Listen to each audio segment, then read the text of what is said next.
You've heard of sacrifice, giving something up, letting something go. But what does it mean to give your life for someone else? Not in theory, not in words, but in a real moment when the cost is everything, when there is no way back. Maximilian Kolbe lived in the early 20th century. He was born in Poland and raised in a faithful Catholic home. As a young man, he became a Franciscan priest. He was not a soldier, not a political leader. He lived a quiet life, a man of prayer, a man of discipline. He had a deep devotion to the Virgin Mary and believed his life should be given entirely to God. He worked through writing, through teaching, and through steady, ordinary service. Nothing about his life suggested a public path. He remained largely unseen.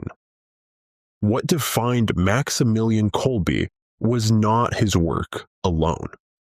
It was how he lived when everything was taken from him. During the Second World War, he was arrested by the Nazis and sent to Auschwitz.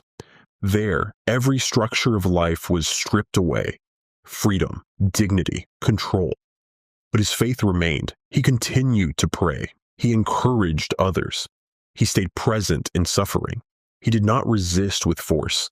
He did not withdraw into silence. He remained steady, even when fear surrounded him on every side.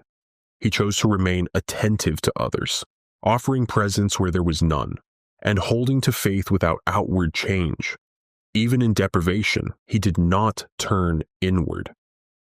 Maximilian Kolbe is remembered for one defining reality: self-giving love.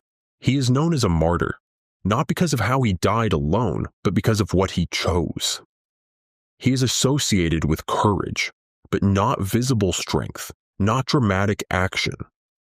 Quiet courage, the kind that does not draw attention to itself and does not wait for recognition. He is also known for his devotion to Mary and for a life entrusted completely to God. A steady witness lived without display. One day in Auschwitz, a prisoner escaped. In response, 10 men were selected to die. One of them stepped forward in anguish. He spoke of his family, his wife, his children. In that moment, Maximilian Kolbe stepped forward. He offered to take the man's place. There was no argument, no resistance, just a decision, a quiet, deliberate choice. He was taken instead. And in that choice, he gave everything. He did not hesitate or look back. He stepped into the place that was not his, so another could live and return to his family. Maximilian Kolbe showed what love looks like when it costs everything.